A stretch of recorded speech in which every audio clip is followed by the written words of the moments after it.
وَلَقَدْ يَسَّرْنَا الْقُرْآنَ لِلذِّكْرِ فَهَلْ مِن مُّدَّكِرٍ الحمدللہ وکفا وسلام علی عبادہ الذین اصطفیٰ اما بعد فاعوذ باللہ من الشیطان الرجیم بسم اللہ الرحمن الرحیم سورۃ انزلناها وفرضناها وانزلنا فیہا آیات بینات لعلکم تذکرون۔ یہ ہے وہ سورت جو ہم نے نازل فرمائی ہے اور مقرر کر دی ہے، اور جس میں ہم نے کھلی آیاتیں احکام اتارے ہیں تاکہ تم یاد رکھو۔ الزانیۃ والزانی فاجلدوا کل واحد منہما مئۃ جلدۃ ولا تأخذکم بہما رأفۃ فی دین اللہ ان کنتم تؤمنون باللہ والیوم الآخر ولیشہد عذابہما طائفۃ من المؤمنین۔ زناکار عورت اور مرد میں سے ہر ایک کو 100 کوڑے لگاؤ، ان پر اللہ کی شریعت کی حد جاری کرتے ہوئے تمہیں ہرگز ترس نہ کھانا چاہیے۔ اگر تمہیں اللہ پر اور قیامت کے دن پر ایمان ہے، ان کی سزا کے وقت مسلمانوں کی ایک جماعت موجود ہونی چاہیے۔ سبحان ربک رب العزت عما یصفون وسلام علی المرسلین والحمد للہ رب العالمین۔ اللہم صلی علی سیدنا محمد وعلی آلہ وصحابہ وسلم۔ پارہ 18واں سورۃ النور کی آج بھی ابتدائی انہی 2 آیاتوں کی تلاوت کی گئی ہے اور ساتھ ان کا ترجمہ ہوا ہے۔ جیسا کہ پہلی آیات کی تشریح اور اس کے ساتھ متعلقہ واقعات کل ہمارے مکمل ہوئے ہیں، اور آج سورۃ نور کی دوسری آیات الزانیۃ والزانی فاجلدوا کل واحد منہما مئۃ جلدۃ ولا تأخذکم بہما رأفۃ فی دین اللہ ان کنتم تؤمنون باللہ والیوم الآخر ولیشہد عذابہما طائفۃ من المؤمنین، کہ زنا کرنے والی عورت اور زنا کرنے والے مرد 100 ان میں سے ہر ایک کو 100 درے مارو، 100 کوڑے مارو، اور تم لوگوں کو ان دونوں پر اللہ تعالیٰ کے معاملہ میں ذرا رحم نہ آنا چاہیے۔ اگر اللہ پر اور قیامت کے دن پر ایمان رکھتے ہو، اور دونوں کی سزا کے وقت مسلمانوں کی ایک جماعت کو حاضر رہنا چاہیے۔ جیسا کہ گزشتہ آیات میں جو ہمارا درس ہوا، اس میں ان آیات مبارک میں یعنی جو پہلی آیات تھی کہ اللہ تعالیٰ کا ارشاد ہوا تھا کہ یہ عظیم الشان جلیل القدر سورت ہم نے نازل کی ہے، اور ہم نے خود اس میں احکام مقرر کیے ہیں جن کی اطاعت لوگوں پر فرض ہے۔ اس تمہید کا انداز سے بیان خود بتا رہا ہے کہ سورۃ نور کے احکام کو اللہ تعالیٰ کتنی اہمیت دے کر پیش کر رہے ہیں۔ اس سورت کی بہت اہمیت ہے۔ یہ ایسی سورت ہے جس کو اللہ نے ام المومنین حضرت عائشہ رضی اللہ تعالیٰ عنہ کی عفت کی گواہی میں اتارا تھا جب ان پر منافقین نے تہمت لگائی تھی. چونکہ اس سورت کے نازل ہونے سے پہلے تہمت تراشی کا ایک افسوسناک واقعہ پیش آیا تھا، جس سے اجتماعی زندگی کے آرام و سکون میں سخت خلل واقع ہونے کا اندیشہ تھا. مراد اس سے واقعہ افک ہے، اس کو واقعہ افک کہتے ہیں، جس میں منافقین نے ام عائشہ پر اور ایک صحابی حضرت صفوان پر تہمت جھوٹی لگائی تھی. منافقین نے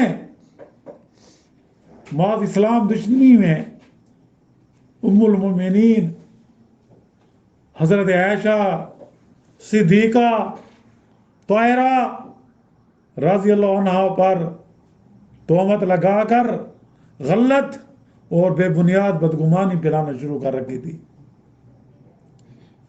جس کی تفصیلات انشاءاللہ جب یہ رکوع ہمارا مکمل ہو جائے گا، اس سورت کا دوسرا رکوع شروع ہوگا، اس میں پیش کی جائیں گی. اس لیے تمہید کے الفاظ اتنی شان و شوکت کے ہیں تاکہ تمام لوگ اس سورت کے احکام کو ہمیشہ یاد رکھیں اور برائیوں سے بچیں اور کسی پر جھوٹی تہمت نہ لگائیں، کسی کی زندگی میں خلل نہ ڈالیں، کسی کی خاندانی زندگی کو برباد مت کریں. چونکہ منافقین نے معاذ اللہ ام المومنین حضرت عائشہ صدیقہ رضی اللہ تعالیٰ عنہ پر زنا کے متعلق تہمت لگائی تھی، نبی کی بیوی پر، جو مومنوں کی ماں، حضور صلی اللہ علیہ وسلم کی سب سے چہیتی بیوی، حضرت ابوبکر صدیق کی بیٹی. مگر آپ کی برات، آپ کی پاک دامنی پر اللہ نے قرآن پاک میں شہادت دے دی، اور اگلے 2 رکوع مستقل آپ کی صدیقیت پر نازل ہوئے. اس لیے اس صورت میں احکام کی ابتدا زنا کی سزا سے ہوتی ہے، اور پہلا حکم اس آیت میں یہ دیا جاتا ہے کہ زنا کرنے والی عورت اور زنا کرنے والا مرد، ان میں سے ہر ایک کو 100 درے مارے جائیں گے، یعنی وہ جو غیر شادی شدہ ہے، جو اور حدیث سے قدسی کے مطابق جو شادی شدہ ہوں گے تو ان کو سنسار کیا جائے گا، جس کو رجم کہتے ہیں.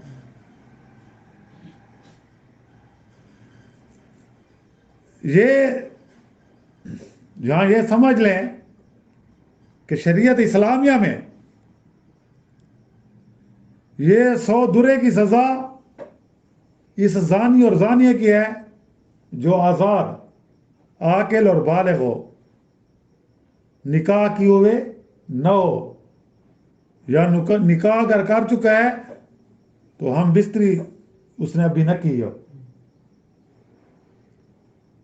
اگر آزاد، بالغ اور عاقل مرد اور عورت نکاح سے فائدہ اٹھا چکے ہوں اور ہم بستری بھی کر چکے ہوں تو ایسے مرد عورت کو زنا کی سزا رجم یعنی سنساری ہے، یعنی اتنے پتھر اس کو مارے جائیں کہ وہ مر جائے، یعنی کہ جب تک ان کی موت واقع نہیں ہوتی ان پر سنگباری ہوتی رہے گی.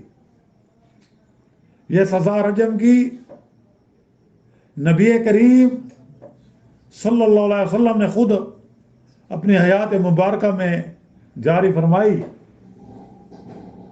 اور آپ کے بعد خلفائے راشدین اور صحابہ کرام رضی اللہ عنہم کا عمل برابر اسی قانون پر رہا. اگر شادی شدہ آزاد مرد یا عورت سے زنا سرزد ہو تو اس کو سنسار کیا جاتا، اور غیر شادی شدہ آزاد مرد عورت کو 100 کوڑے مارے جاتے۔ یہ آپ وسلم کے دور میں بھی یہی سزائیں دی گئی تھیں، اور صحابہ کرام کے دور میں بھی یہی سزائیں دی جاتی رہیں۔ زنا کا جو عام مفہوم ہے، اور اس سے ہر شخص واقف ہوگا، یہ ہے کہ ایک مرد اور ایک عورت بغیر اس کے کہ ان کے درمیان جائز رشتہ زن و شوہر ہو، باہم مباشرت کا ارتکاب کرے۔ اللہ رحم کرے، آج کل اس موبائل کی بیماری کے آنے سے ہزاروں گھرانے برباد ہو چکے ہیں، اور یورپی کلچر کی وجہ سے آج اس جرم کو جرم نہیں سمجھا جاتا، کہ یورپ میں یہ چیز غیر اخلاقی نہیں سمجھی جاتی کہ اگر کوئی مرد و عورت بغیر نکاح کے آپس میں ایگری ہیں، متفق ہیں، تو یہ ان کو حق ہے، آزادی ہے۔ اور یہی چیز اب ہمارے جو سیکولر ذہن کے، لبرل ذہن کے، روشن خیال اپنے آپ کو کہنے والے مسلمان ہیں، ان میں بھی یہ چیز ہے، اور اس کا مظاہرہ ہر سال دیکھتے ہیں کہ آزاد نسوان پر جلسے ہوتے ہیں، جلوس نکالے جاتے ہیں، اور اس میں اس طرح کی جدید تہذیب کی دیدالدہ عورتیں اور مرد آگے آگے ہوتے ہیں، اور ان کا نعرہ ہوتا ہے کہ ہمارا جسم ہماری مرضی۔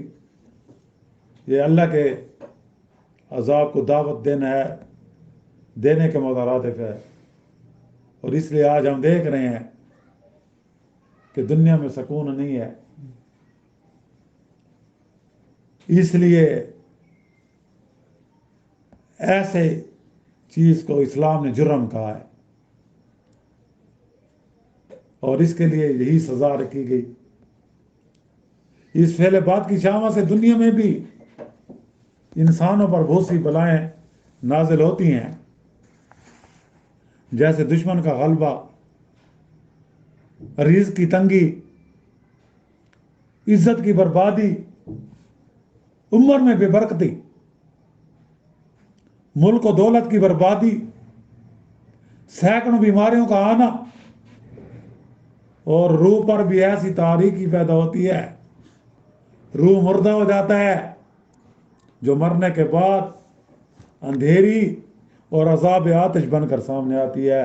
اللہ ہم سب مسلمانوں کو ایسی برائیوں سے محفوظ رکھے۔ اللہ تعالیٰ کی نظر میں بھی ایسا شخص مقہور ہو جاتا ہے،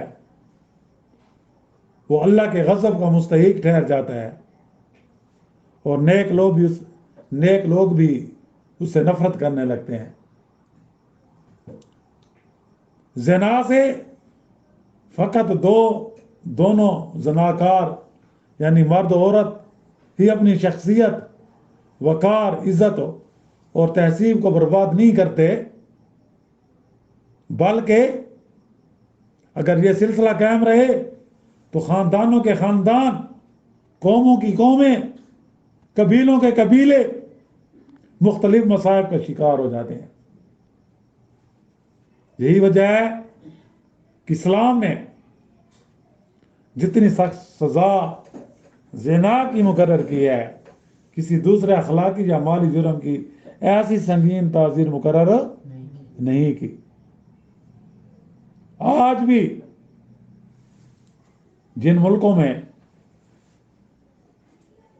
مثلا حجاز ہے، نجد، یمن، جہاں زنا کی حد شر جاری ہے، جہاں زنا کی حد شری جاری ہے، وہاں جرم زنا آج بھی نہ ہونے کے برابر ہے، اور جہاں اللہ تعالیٰ کی تجویز کی ہوئی سزا جاری نہیں ہے. وہاں زنا کے بازار عام ہیں. آپ روزانہ اخبار میں پڑھتے ہیں, ٹی وی پر دیکھتے ہیں کہ یہ ظالم بھیڑیے نما لوگ چھوٹی چھوٹی بچیوں کو بھی نہیں چھوڑتے. جن میں افسوس صد افسوس ہمارا ملک بھی شامل ہے. اہل ملک اور ملک کی اس حالت سے خوب واقف ہیں. اور روزانہ آپ کوئی نہ کوئی ایسی بری خبر سنتے ہیں, ٹی وی پر سنتے ہیں, سوشل میڈیا پر تصویریں دیکھتے ہیں, اخبارات میں لکھی جاتی ہیں. ہمیں تشریح کرنے کی ضرورت نہیں ہے. ایک اسلامی ملک میں, وہ ملک جو اسلام کے نام پر لیا گیا تھا, جس کی بنیاد نظریہ اسلام تھا, جس کا نعرہ لا الہ الا اللہ تھا کہ ہم ہندوستان میں اپنا ایک علیحدہ خطہ اس لیے چاہتے ہیں کہ وہاں اپنی اسلامی تعلیمات کے مطابق, قرآن و سنت کے مطابق آزادی سے اپنی زندگیاں گزار سکیں. اور جب وہ ملک ہمیں مل گیا تو ہم نے اس آزادی کی قدر نہ کی, اس نعرے کو بھول گئے. اور آج آپ دیکھ رہے ہیں ہماری کیا حالت ہے. ہر ایک پریشان ہے. اور ایک اسلامی ملک میں ہم صاحب اختیار ہو کر قرآنی تعزیرات اور شرعی سزائیں جاری نہ کر سکے, بلکہ این جی او کے ایجنڈے پر ہم نے عمل کیا. جو انہوں نے سزائیں تجویز کی ہم نے ان کو مانا اور اس کو ایک طرف رکھ دیا. جہاں ہم ایک طرف قرآن کے نافرمان بلکہ باغی ہونے کے مجرم ہیں, وہیں دوسری طرف معاشرے میں دن دگنی رات چگنی برائیاں, فسق و فجور, بد کرداری, بے حیائی اور طرح طرح کے جرائم کی کثرت اور پیداوار کے بھی ہم ذمہ دار ہیں. اس میں ہم سب برابر کے شریک ہیں. ہمیں یہ نہیں کہنا چاہیے کہ اس میں فلاں لوگ ہیں, فلاں برسر اقتدار ہے. نہیں, سب اس میں ہم ملوث ہیں. اگر آج آپ شرعی سزائیں یا جاری کر دیں اور عوام بھی اس کے لیے متفق ہو جائیں کہ چور کے ہاتھ کاٹے جائیں, شادی شدہ زانی یا زانے کو سنسار کیا جائے, غیر شادی شدہ کے 100 کوڑے مارے جائیں, ڈکیٹی رازانی لوٹ مار کرنے والوں کو قتل کیا جائے, یا سوری پر چڑھایا جائے, یا ہاتھ پاؤں مخالف سمتوں کے کاٹے جائیں, یا انہیں جلا وطن کر دیا جائے, شرابی کو 80 کوڑوں کی پٹائی کی سزا دی جائے وغیرہ وغیرہ, تو آپ دیکھ لیں گے پاکستان میں حقیقی معنی میں ایک اسلامی ملک بن جائے گا. زنا, شراب, جوا, قمار, سٹا, رشوت, قتل, اغوا, لوٹ مار, چوری, ڈکیٹی کس طرح انکا ہو جاتے ہیں. مگر افسوس ہے کہ ہمارا ذہن اتنا مفلوج ہو گیا ہے کہ ہماری اپنی کوئی رائے باقی نہیں رہی, کہ جسے یورپ اچھا کہتا ہے بس اسے ہم بھی اچھا سمجھنے لگتے ہیں, جسے یورپ برا قرار دیتا ہے اسے ہم بھی برا تسلیم کر لیتے ہیں. اگر وہاں سے سند جواز مل گئی تو پھر کسی تحقیق کی ضرورت نہیں رہتی. اگر وہاں سے کسی بات کے غلط اور ناجائز ہونے کا فتویٰ صادر ہو گیا تو ہماری زبانیں گنگ ہو جاتی ہیں, ہمارے دلوں پر تالے پڑ جاتے ہیں, ہمارے دماغوں کے سوتے خشک ہو جاتے ہیں. انا للہ و انا الیہ راجعون. جس قوم کے پاس قرآن کریم جیسی عظیم کتاب اور سید الانبیاء فخر رسول محمد الرسول اللہ صلی اللہ علیہ وسلم جیسی ذات عالی کی تعلیمات موجود ہوں، اسے یورپ کے دہریوں اور مغرب کے فسق نوازوں کی تقلید سے کیا کام۔ اے اللہ، آپ اپنے کرم سے ہم کو مومنانہ فراست، قلندرانہ جرت، فقیہانہ دانش اور حکمت اور دائیانہ بے باک اور ہمت عطا فرما، اور اپنے آسمانی دین اور کتاب کا سچا وفادار بنا دے، اور جس اسلام کے نام پر یہ ملک پاکستان بنا تھا، اس اسلام کی جہاں حقیقی حکومت کو ہم کو عطا فرما دے۔ یہ مضمون بیچ میں اضطراری طور پر آ گیا ہے، لہذا ہماری اگلے درس میں مزید اسی آیات کی تشریح ہوگی۔ اللہ تعالی ہم سب کے صغیرہ کبیرہ گناہ معاف فرمائے اور ہمیں ہمارے لیے دین پر چلنا آسان فرمائے۔ وآخر دعوانا ان الحمد للہ رب العالمین۔ اللہم ربنا آتنا فی الدنیا حسنۃ وفی الآخرۃ حسنۃ وقنا عذاب النار وادخلنا الجنۃ مع الابرار یا عزیز و یا غفار یا رب العالمین۔